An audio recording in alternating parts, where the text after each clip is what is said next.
मेरा नाम कविता है। मैं एक गरीब परिवार से ताल्लुक रखती हूँ। मेरी ससुराल में जॉइंट फैमिली थी और हम सब लोग एक साथ मिलकर रहा करते थे। मेरी बेटी को अपने चाचा से इतना प्यार था कि वो अपने चाचा के हाथ से ही रात का खाना खाया करती थी। अगर मैं उसे अपने हाथ से खाना खिलाती तो वो रोने लगती थी। चाचा भतीजी में इतना ज्यादा प्यार देखकर मैं बहुत खुश होती थी। लेकिन हैरत की बात तो ये थी कि जब मैं अपने देवर के रिश्ते की बात करती तो मेरी बेटी कोई ना कोई कमी निकालकर इनकार कर दिया करती थी। एक दिन मैं अंधेरा करके अपनी बेटी के कमरे में देवर के कपड़े पहनकर चली गई। अभी मुझे उसके कमरे में आए हुए 5 मिनट ही गुजरे थे कि मेरी बेटी ने आते ही ऐसी बात कही जिसे सुनकर मेरे पैरों तले से जमीन निकल गई थी। माता पिता अक्सर अनजान रहते हैं और उनके बच्चे ऐसा काम करने लगते हैं जिनके बारे में माता पिता ने कभी सोचा भी नहीं होता है। मेरा पति इस दुनिया से बहुत जल्द ही गुजर गया था। भगवान ने मुझे एक खूबसूरत सी बेटी दी थी और मेरे ससुराल में मेरा एक देवर भी था जो मेरे पति से उम्र में छोटा था। एक औलाद होने के बाद मेरे उसके बाद कोई बच्चा नहीं हुआ था और मेरे पति मेरी शादी के 6 साल बाद ही मर गए थे।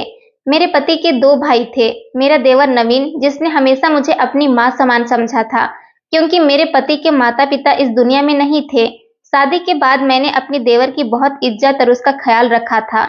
हम पहले एक गांव में रहा करते थे। वहां के पड़ोस के लोग हमें बहुत ज्यादा तंग करते थे। हम गरीब लोग थे, इसलिए अपने मोहल्ले को छोड़कर ऐसे जा भी नहीं सकते थे। मैं विधवा औरत थी, इसी वजह से लोगों ने मुझे किसी तरह के ताने देने में कोई कमी नहीं छोड़ी थी। बल्कि एक बार तो मेरे पड़ोस में रहने वाली विमला भाभी ने एक बार मुझ पर इल्जाम लगा दिया था कि मेरा उनके पति के साथ अफेयर चल रहा है। मैं बहुत ज्यादा खूबसूरत थी, इसी वजह से अपनी पड़ोसन को बहुत बुरी लगती थी। मेरे आस पड़ोस के जितने भी घर थे, सभी घरों में मेरी तारीफ की जाती थी। विमला को ये बात बिल्कुल पसंद नहीं थी, इसलिए वो मुझे लोगों की नजरों में गिराने के कोई ना कोई बहाने ढूंढते रहती थी। उस टाइम मेरी बेटी बहुत छोटी थी और मेरा पति मर चुका था। इस वजह से मैं कुछ नहीं कर सकती थी क्योंकि मैं अपने आप को बहुत लाचार महसूस करती थी। वो मुझ पर तरह तरह के इल्जाम लगाती थी जिसको गांव के लोग सच समझ लिया करते थे और मुझे कैरेक्टरलेस भी कहते थे। बात मेरी बेटी के नाम तक भी आने लगी थी कि अगर ये ऐसी है तो बड़े होकर इसकी बेटी कैसी होगी। मेरे गांव के लोगों का कहना था कि वो मेरी शादी गांव के किसी गरीब मर्द के साथ कर देंगे, लेकिन मैं ऐसा नहीं चाहती थी क्योंकि मेरी बेटी बहुत छोटी थी। मैं नहीं चाहती थी कि कोई और दूसरा मर्द जो मेरी बेटी को स्वीकार न कर सके, मैं उस इंसान से शादी नहीं कर सकती। मुझे अब अपनी बेटी की परवरिश की चिंता लगी रहती थी। ये सारी परेशानियां मेरे पति के मरने के बाद ही हुई थी। विमला ने मुझे इस कदर तंग कर दिया था कि मैं बहुत ज्यादा परेशान हो गई थी। मेरी शादी मेरे देवर के साथ भी नहीं हो सकती थी क्योंकि वो मुझे उम्र में बहुत छोटा था। मेरा देवर बहुत समझदार और अच्छा इंसान था और मेरी बहुत इज्जत किया करता था, लेकिन मैं किसी और से शादी नहीं कर सकती थी क्योंकि इस गांव में विमला की वजह से मेरी काफी बेइज्जती हो चुकी थी। तो इस गांव में रहते हुए कभी भी मैं खुशहाल नहीं रह सकती थी। एक दिन तो बात बहुत ज्यादा हद बढ़ गई थी। विमला ने सारे गांव में मशहूर कर दिया कि मैं अपने घर में गैर मर्दों को मिलने के लिए बुलाती हूँ।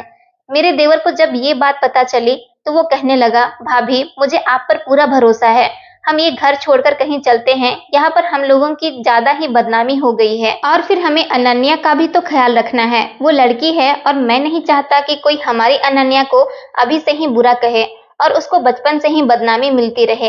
विमला बहुत बुरी औरत है, उसने आपके सारे गांव में बदनामी करवा दी है। अब हमारा यहाँ पर रुकना बहुत मुश्किल हो गया है। मैं आपकी मदद करना चाहता हूँ। हम लोग इस घर को छोड़कर कहीं और रहने के लिए चले जाएंगे। मैंने नवीन से कहा, लेकिन ये हमारा अपना घर है, भले से ही छोटा है, लेकिन हम इस घर को छोड़कर कहाँ जा सकते हैं। नवीन ने कहा, भाभी दुनिया बहुत बड़ी है, हम कहीं भी इस इज्जत से रह लेंगे, लेकिन यहाँ पर इस तरह से बेइज्जत होकर नहीं रह सकते। मेरे देवर ने कहा कि भाभी मैं अपनी भतीजी और आपसे बहुत ज्यादा प्यार करता हूँ। मेरे लिए अब दुनिया में आप दोनों ही रह गए हैं। अब हालात ऐसे हो गए हैं कि हमारा यहाँ पर रुकना मुश्किल हो गया है। हर कोई आपको गंदी नजर से देखता है, तो हर कोई मुझे किसी न किसी बात पर बेइज्जत करता रहता है। आखिर हम ऐसी जिंदगी कब तक गुजार सकते हैं।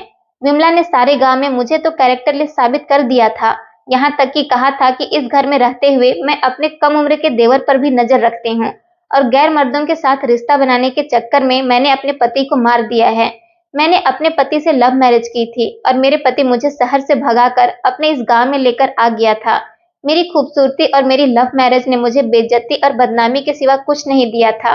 मैंने सोचा था कि शादी करने के बाद जब मैं अपने पति के घर आ जाऊंगी तो सुकून की जिंदगी गुजार सकूंगी, लेकिन मुझे नहीं पता था कि यहाँ आकर तो मेरा सुकून ही खत्म होने वाला है। विमला जैसी औरत मेरी जिंदगी में एक विलन का रोल निभाएगी। मैं डिप्रेशन का शिकार हो गई थी। अपनी 4 साल की बेटी पर भी बहुत सख्ती करने लगी थी। अब मेरी बेटी 20 साल की हो गई है और मेरा देवर भी अभी 35 साल का हो गया है। हम लोग रात के अंधेरे में वो गांव छोड़कर शहर आ गए थे। मेरा मायका शहर का ही था। मैं अपने माता पिता की सबसे छोटी और लाडली बेटी थी। मेरा पति गांव से शहर में काम करने के लिए आता था और तभी मेरा उससे अफेयर चल गया था। मैं पढ़ी लिखी लड़की थी और अच्छी तरह से इस बात को जानती थी कि मेरे माता पिता कभी भी अपनी पढ़ी लिखी बेटी की शादी किसी गांव के गंवार के साथ नहीं करेंगे। मुझे अपने पति से इतनी ज्यादा मोहब्बत थी कि मैंने कभी उनके पढ़े लिखे न होने से कोई मतलब नहीं समझा था, क्योंकि वो मुझे बहुत खुश रखते थे। इसलिए मैं उनके प्यार में अंधी होकर अपने माता पिता का घर छोड़कर गांव में आकर बस गई थी। क्योंकि मेरे पति के माता पिता नहीं थे, सिर्फ एक छोटा भाई था, इसलिए मेरी शादी के बाद ससुराल में मुझे कोई दिक्कत नहीं हुई थी। जब मेरी शादी हुई थी तो मेरा देवर 9 साल का था और अब हम लोग जब शहर आए तो हमने बहुत सारी परेशानियों का सामना किया। मेरे देवर ने एक मकान किराए पर ले लिया। मैंने अपने जेवर भी बेच दिए थे जो मेरे पति ने मुझे बनवा कर दिए थे। बस इसी तरह से हमने अपना गुजारा किया। धीरे धीरे मेरे देवर को शहर में अच्छा काम मिल गया और हमारे हालात बेहतर होते चले गए। अब मेरी बेटी भी जवान हो गई है। हम लोग एक छोटे से किराए के घर में रहते हैं। मेरी बेटी से बहुत अच्छी सिलाई आती है और उसने घर में ही सेंटर खोला हुआ है और मेरा देवर लोगों के घरों में पेंट करता है। हम लोग बहुत सिंपल से लोग हैं और हमारा गुजारा शहर आने के बाद आराम से हो रहा था। पुराने दिनों को याद करके अक्सर मेरी तबीयत खराब हो जाती थी, लेकिन फिर मैं खुद पर कंट्रोल कर लिया करती थी। मेरे देवर ने मेरा बहुत साथ दिया था और उसने मेरी बेटी से भी बहुत प्यार किया था। बचपन से ही मेरी बेटी ने अपने चाचा के सिवा किसी और को नहीं देखा था। जब मैं चाचा भतीजी की मोहब्बत को देखती तो मेरा दिल बहुत ज्यादा खुश हो जाता था। इतने सालों में मैं अकेली ही रह गई थी। शहर आ जाने के बाद मैंने आस पड़ोस से ज्यादा मेल जोल नहीं रखा था और ना ही मैं अपनी बेटी को ज्यादा बाहर जाने देती थी। वो सिर्फ अपने कॉलेज के लिए ही बाहर निकलती थी या फिर किसी जरूरी काम के लिए। घर में ही लड़कियां सिलाई सीखने के लिए आती थी। मैं अपनी बेटी को बहुत समझाती थी। मेरा कहना था कि दुनिया बहुत बुरी है, यहाँ मोहब्बत के नाम पर धोखा मिलते हैं। मेरे देवर ने अपनी भतीजी को हमेशा बहुत प्यार किया था। मेरे देवर की हाइट हेल्थ इतनी थी कि उसकी इतनी उम्र हो जाने के बाद भी वो जवान ही लगता था। मैं जब भी नवीन से शादी करने के लिए कहती तो वो अपनी शादी के लिए इनकार कर दिया करता था। कहता था कि पहले अनन्या की शादी करूंगा, उसके बाद अपनी शादी करूंगा। मैं उससे कहती, नवीन तब तक तो तुम्हारी उम्र बहुत हो जाएगी, लेकिन वो कहता, मुझे अपनी उम्र की कोई परवाह नहीं है। मैं हमेशा अपने देवर की तरफ से बेफिक्र रहती थी। वो मेरी बेटी का बहुत ख्याल रखता था, बल्कि मेरी बेटी के साथ एक दोस्त की तरह रहता था। मेरे देवर ने कभी पढ़ाई लिखाई नहीं की थी, लेकिन शहर आने के बाद उसने अपनी कमाई से मेरी बेटी को पढ़ाया लिखाया था और उसके बाद जब मेरी बेटी बड़ी हो गई तो उसने अपने चाचा को ट्यूशन दी, जिसकी वजह से मेरा देवर भी पढ़ना लिखना जान गया। मुझे इन दोनों का प्यार देखकर बहुत खुशी होती थी, लेकिन फिर कुछ अजीब होने लगा था।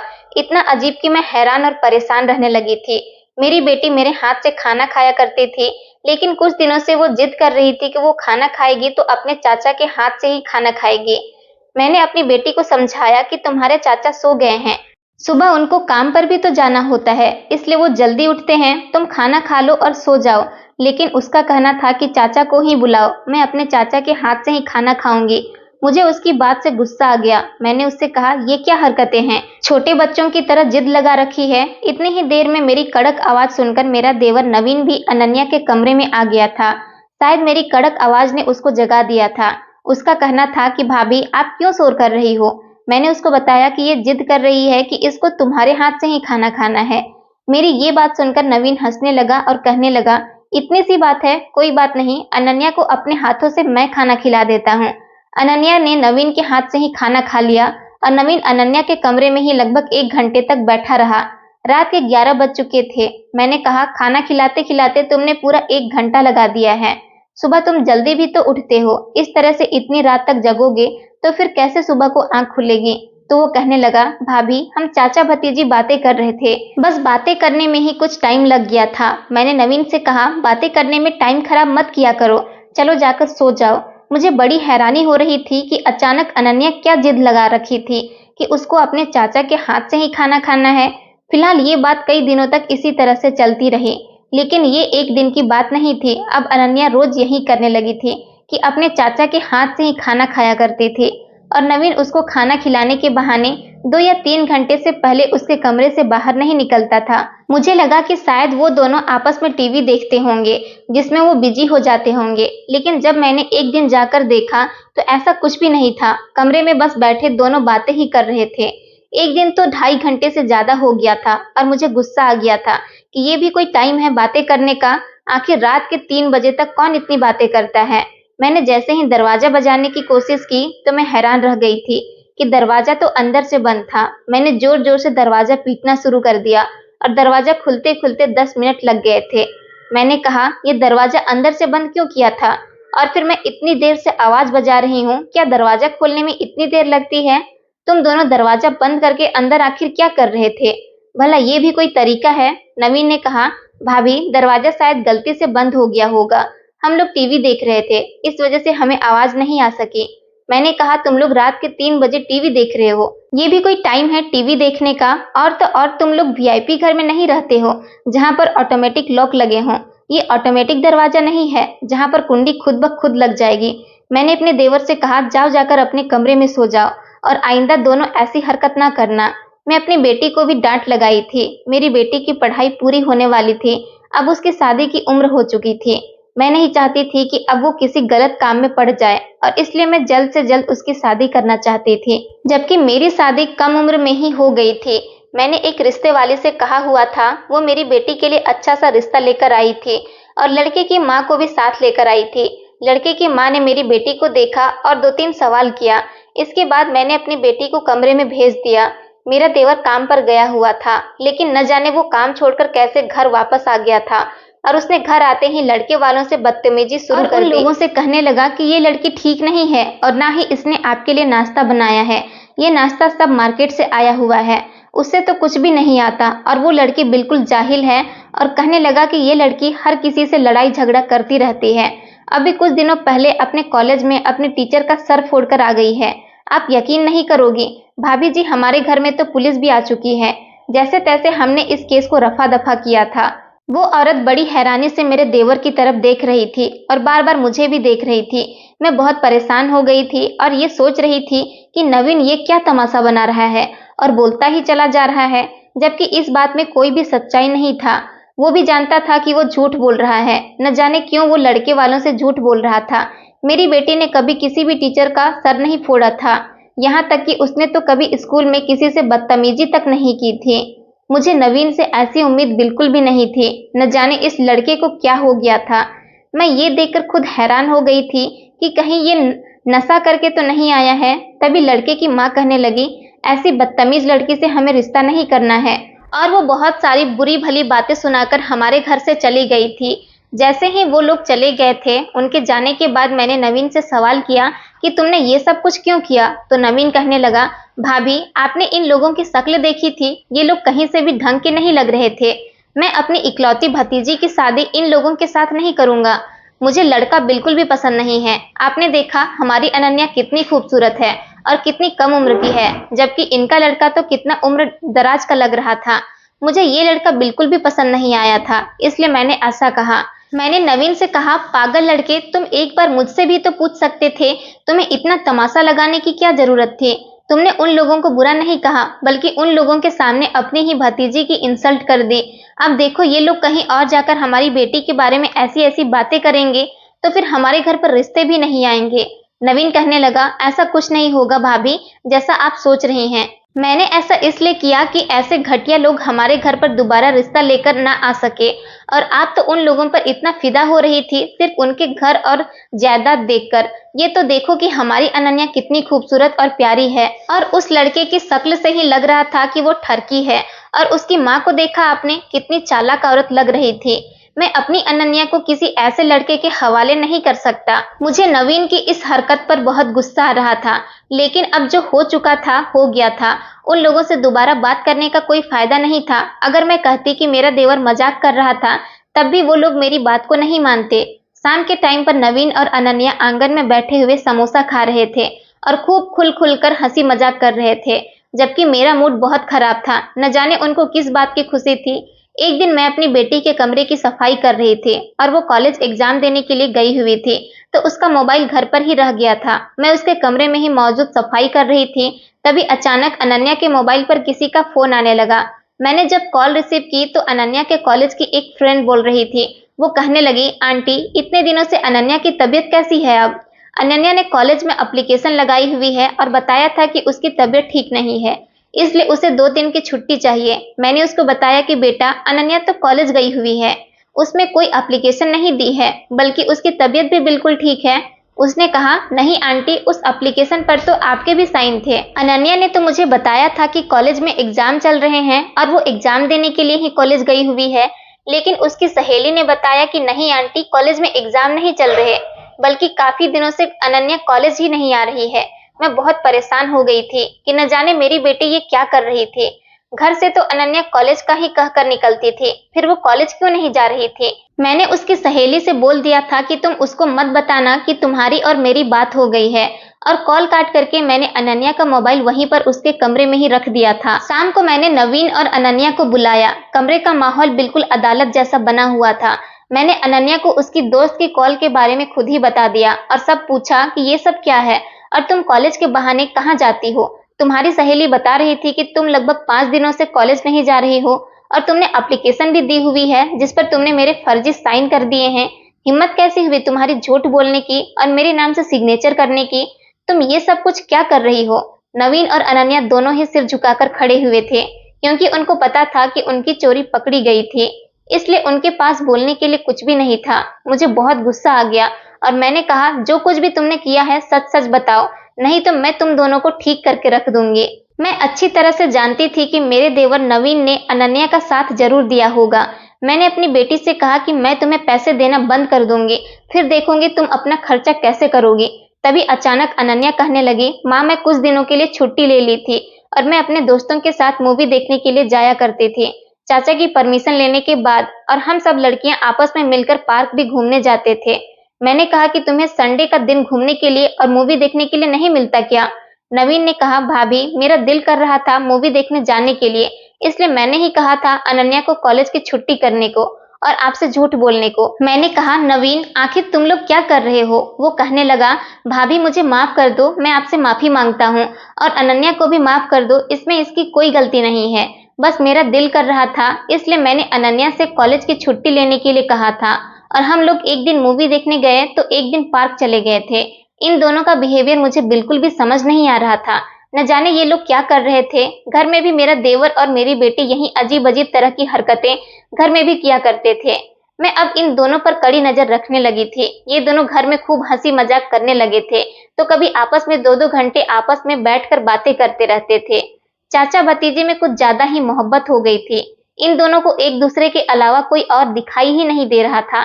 इस बीच मैंने अनन्या के लिए एक और रिश्ता देखना शुरू कर दिया और अपने देवर को कहा, अगर लड़के में कोई कमी दिखे तो मुझे बताना। लोगों के सामने तमाशा बनाने की कोई जरूरत नहीं है, क्योंकि तुम इतना नहीं जानते हो कि ऐसा करने से तुम्हारी अपनी भतीजी की ही बदनामी होगी और इस तरह से तुम्हारी भतीजी के रिश्ते आने भी बंद हो जाएंगे। ये बात सुनकर मेरे देवर ने एक बड़ी अजीब बात कही। उसने कहा कि मेरी भतीजी को रिश्ते की कोई कमी नहीं है। मैंने नवीन से कहा, क्या कहना चाहते हो तुम? क्या मतलब है तुम्हारा कि रिश्तों की जरूरत नहीं है?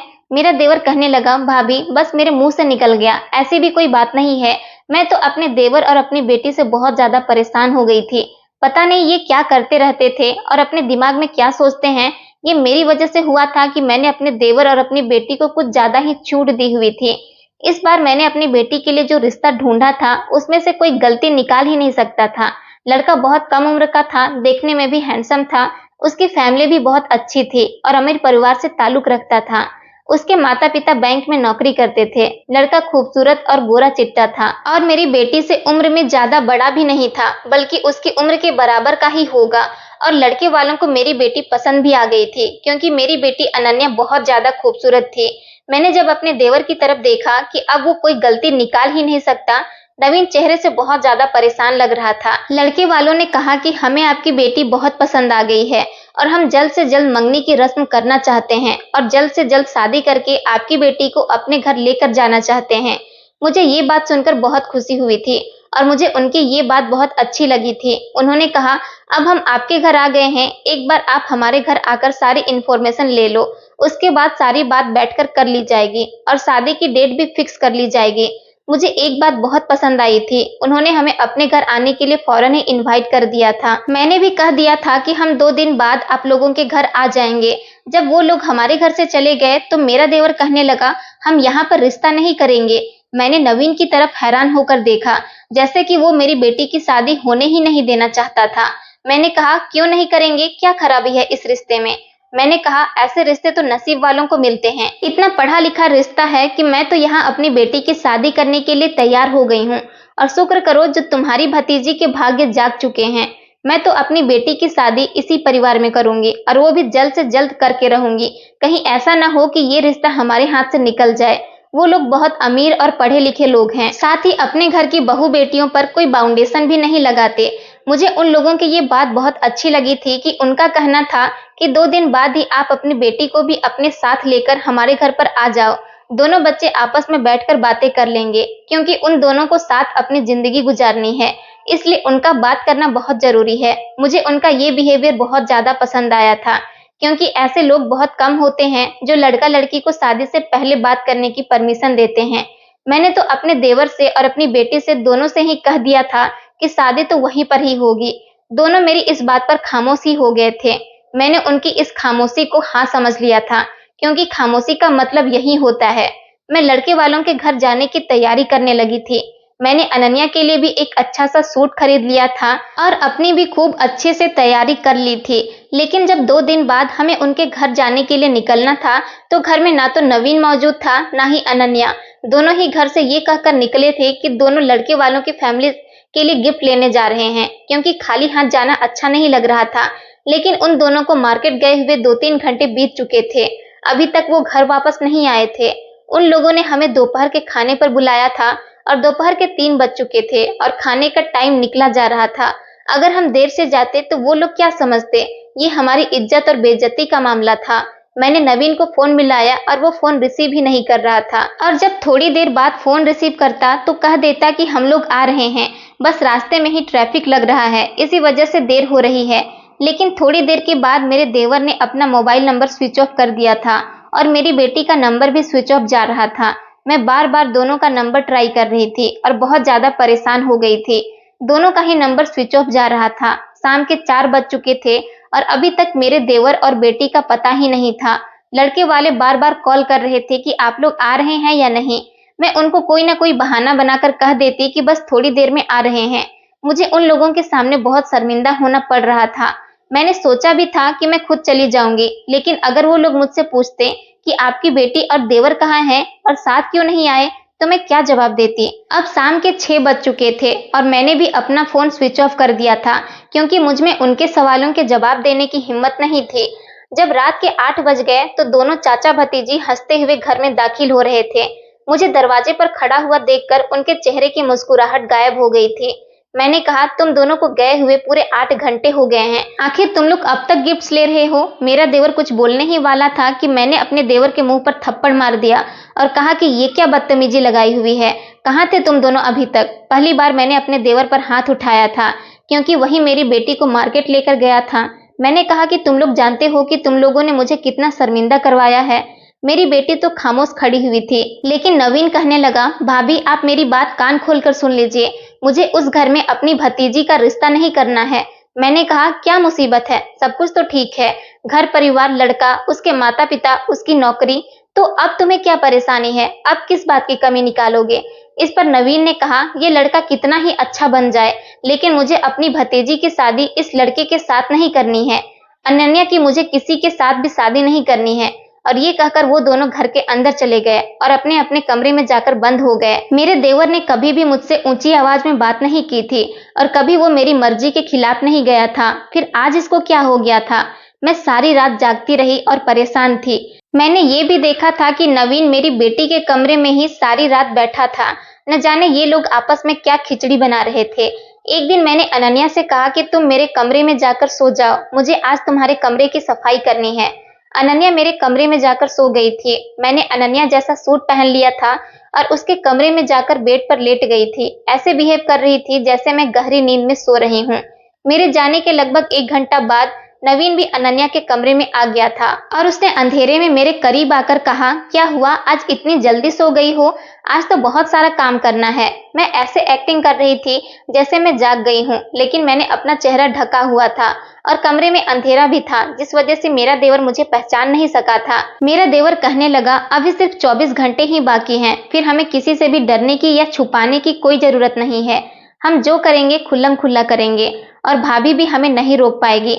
आज मैं इतना खुश हूँ कि तुम्हें क्या बताऊं। मैं सोच भी नहीं सकता था कि हम इतने खुशकिस्मत हो सकते हैं। मैंने तो अपने फ्यूचर के सपने भी देखने शुरू कर दिए हैं और तुम देखना, शादी के बाद हमारी जिंदगी बहुत आसान और हसीन हो जाएगी। शादी की बात सुनते ही मेरे पैरों तले से जमीन निकल गई थी। आखिर मेरा देवर ये किस तरह की बातें कर रहा था, वो भी अपनी बेटी जैसी भतीजी के साथ। वो कहने लगा, तुमने अपने शादी के कपड़ों का इंतजाम तो कर लिया है ना? कहीं ऐसा ना हो कि आखिरी टाइम पर तुम शॉपिंग करने की जिद करने लगो। मैंने तो अपनी शॉपिंग करनी शुरू कर दी है। जैसे ही मेरे देवर ने ये बात कही तो मैं झटके से उठ गई और लाइट ऑन कर दी और अपने देवर के मुंह पर थप्पड़ दे मारा और उससे कहने लगी कि तुम ये किस तरह की घटिया बातें कर रहे हो? तुम किसी से शादी करना चाहते हो और तुम किसकी शादी पर कपड़े पहनने की बात कर रहे हो? ये सब तुम क्या कह रहे हो? नवीन, बताओ मुझे, आज मैं सारी सच्चाई जानना चाहती हूँ। मेरे शोर की आवाज सुनकर अनन्या भी वहां पर आ गई थी और आकर मेरा हाथ पकड़ लिया और कहने लगी, माँ, चाचा को मत मारो, मैं आपको सब कुछ सच सच बताती हूँ। मैंने अपनी बेटी से चिल्लाते हुए कहा, हाँ बताओ, तुम क्या बताना चाहती हो और क्या समझाना चाहती हो? मैंने तुम दोनों को जरूरत से ज्यादा प्यार दिया है, इसी बात का तुम दोनों फायदा उठाते हो। ये रिश्ता हमारे लिए बहुत अच्छा था। तुम्हारा चाचा कहीं भी तुम्हारा रिश्ता होने नहीं देना चाहता। तुम लोग घर से गायब हो जाते हो और अब यहाँ बैठकर ये तुम्हारा चाचा किस तरह की बातें कर रहा था? आखिर ये सब कुछ क्या हो रहा है? प्लीज तुम दोनों को मेरी कसम है, मुझे सब कुछ बता दो, नहीं तो मैं अपनी जान ले लूंगी। मैं अपने होश में बिल्कुल भी नहीं थी और जो मेरे मुंह में आ रहा था कहे जा रही थी। लेकिन जैसे ही मुझे नवीन और अनन्या ने बातें बतानी शुरू की, मेरे कदमों तले से जमीन निकल गई थी। पहले तो नवीन ने बताया कि मुझे हमारे ही गांव में रहने वाली लड़की से मोहब्बत हो गई है, जिस गांव ने आपको बहुत ज्यादा तकलीफ दी है, जिन लोगों का जिक्र आप इस घर में बर्दाश्त तक नहीं कर सकती। और तो और विमला भाभी का जवान बेटा मोहन, अनन्या उससे मोहब्बत कर बैठी है और उसी के साथ शादी करना चाहती है। अब ये कोई इत्तेफाक था या कुछ और, जो हम दोनों आपके ही नफरत करने वाले लोगों से मोहब्बत कर बैठे? मुझे तो हमारे गांव के मुखिया की बड़ी बेटी, जिसकी शादी अभी तक नहीं हुई है, उससे मेरी मुलाकात तब हुई थी जब मैं एक आदमी के घर पेंट करने के लिए गया था। वहां पर वो आई हुई थी और देखते ही मुझे उससे प्यार हो गया था और इसी तरह से हम दोनों का प्यार बहुत गहरी मोहब्बत में बदल गया था। विमला भाभी के बेटे मोहन की मुलाकात अनन्या से उसके कॉलेज में हुई थी। इसी तरह से इन दोनों की दोस्ती भी मोहब्बत में बदल गई थी। हम दोनों अपने ही गांव के रहने वाले लोगों के साथ मोहब्बत कर बैठे थे, जिनसे आप नफरत करती हो। अगर हम आपको ये पहले बता देते तो आप हमारी बात को कभी नहीं मानते। इसलिए हमने शादी करने का फैसला लिया था और यही बातें हमने एक दूसरे से काफी घंटे तक बैठकर करते रहते थे कि क्या करना है, कैसे करना है। और मैं अपनी और अनन्या की शादी के लिए पैसे भी इकट्ठे कर रहा था और वो दोनों भी जानते हैं कि उनके परिवार वाले हमारी शादी के लिए कभी नहीं मानेंगे।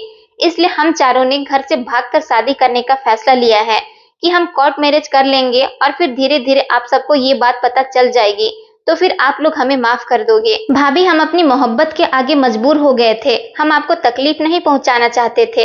हम क्या करते, क्योंकि हम मोहब्बत कर बैठे थे। विमला भाभी का बेटा और गांव की मुखिया की बेटी, वो दोनों भी हमसे सच्चा प्यार करते हैं, तो आपकी मर्जी से शादी कैसे कर सकते थे? इस बीच आप अनन्या का रिश्ता देख रही थी, इसलिए मैं कोई ना कोई बहाना बना दिया करता था और अनन्या का रिश्ता कैंसिल करवा दिया करता था। अनन्या कहने लगी, मम्मी, चाचा मुझसे बहुत प्यार करते हैं। चाचा ने हमेशा मेरा साथ दिया है। क्या आप नहीं चाहते कि चाचा की शादी भी उनकी मर्जी के मुताबिक हो जाए? और क्या आप नहीं चाहते कि हम अपनी खुशी से जिंदगी गुजारें अपने मनपसंद शख्स के साथ? नवीन कहने लगा, भाभी, हम नहीं चाहते थे कि आपको हमारी शादी की खबर हो जाए। जब तक हमारी शादी नहीं हो जाती तब तक आपसे ये बात छुपा कर रखना चाहते थे, इसलिए हम बहाने बनाते थे। हमें एक दूसरे से भी और भी बातें करनी थी और कल के बारे में प्लानिंग भी करनी थी। मेरी बेटी और देवर ने हाथ जोड़ लिए और कहने लगे, हमें माफ कर दीजिए, आपको ये सब सुनकर बहुत दुख हो रहा होगा, कि कल हमारी शादी है। अनन्या कहने लगी, माँ आपने ही तो मुझे सिखाया है कि मेरा इस दुनिया में पिता नहीं है, लेकिन पिता, दोस्त और भाई जैसा चाचा मुझे भगवान ने दिए हैं, इसलिए हम एक दूसरे की मदद करते थे। हमने एक दूसरे की मर्जी से लाइफ पार्टनर पसंद किया है। गांव का माहौल अब कुछ बदल गया है, क्योंकि विमला आंटी को गुजरे हुए कई साल हो चुके हैं। अब सब सुधर गए हैं। कोई भी अब आपको वहां कुछ नहीं कह सकता, क्योंकि पहले लोग आपकी लाचारी का फायदा उठाया करते थे।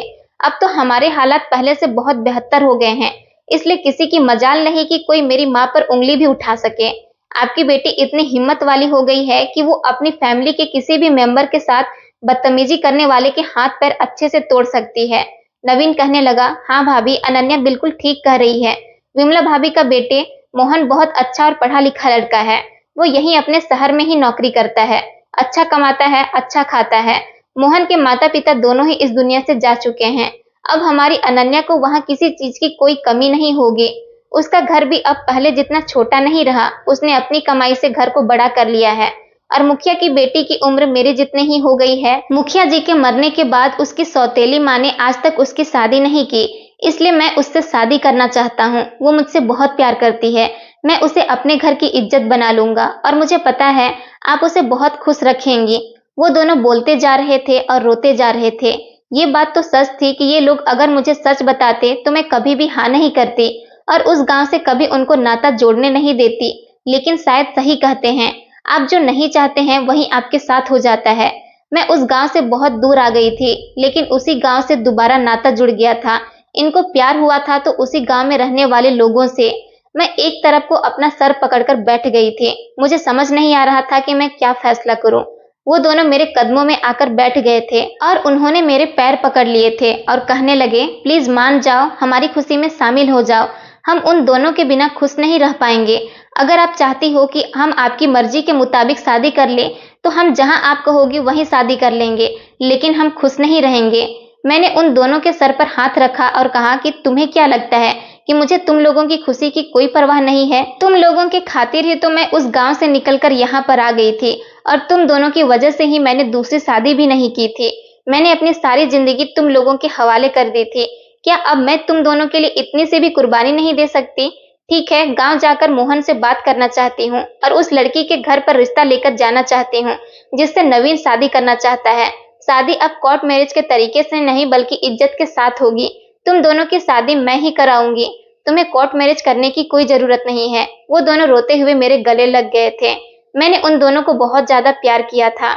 आखिर मेरे लिए मेरा देवर और मेरी बेटी ही सब कुछ थे, इसलिए मैंने अपनी सारी खुशियां उन पर कुर्बान कर दी थी। तो क्या मैं उनकी खुशी के लिए इतनी से भी बात नहीं मान सकती थी? और जिस गांव की बात हो रही थी, उस गांव से मुझे बड़ी बेइज्जती मिली थी। लेकिन अब जब सब कुछ ठीक हो गया है, ये बात काफी सालों पुरानी है, तो मैं भी इस बात को भूलना चाहती हूँ। मैं गांव गई और मुखिया की बेटी से अपने देवर का रिश्ता मांगकर चली आई। और दूसरी तरफ मोहन के माता पिता तो मर चुके थे, लेकिन उसकी एक कुंवारी बहन थी। वो अपनी बहन को लेकर हमारे घर आ गया था। उसने अनन्या का रिश्ता मांग लिया था और फिर एक ही दिन मैंने अपनी बेटी को विदा किया और दूसरी तरफ अपनी देवरानी को घर लेकर आ गई थी। अब वो दोनों बहुत खुश हैं और अपनी जिंदगी आराम से जी रहे हैं। मेरी खुशी तो मेरा देवर और मेरी बेटी में ही थी, इसलिए मैंने पुरानी सारी बातों को खत्म कर दिया था। मेरी बेटी अपने ससुराल में बहुत खुश रहती है। विमला का बेटा बिल्कुल भी विमला पर नहीं गया है। वो बहुत समझदार है। उधर मेरी देवरानी भी बहुत अच्छी है। दोस्तों, उम्मीद करती हूँ आपको हमारी कहानी पसंद आई होगी। कहानी पसंद आई है तो वीडियो को लाइक करें, चैनल पर नए हैं तो चैनल को सब्सक्राइब करें और हाँ, नोटिफिकेशन बेल को जरूर दबाएं ताकि अगली अपडेट सबसे पहले आपको मिले। धन्यवाद दोस्तों।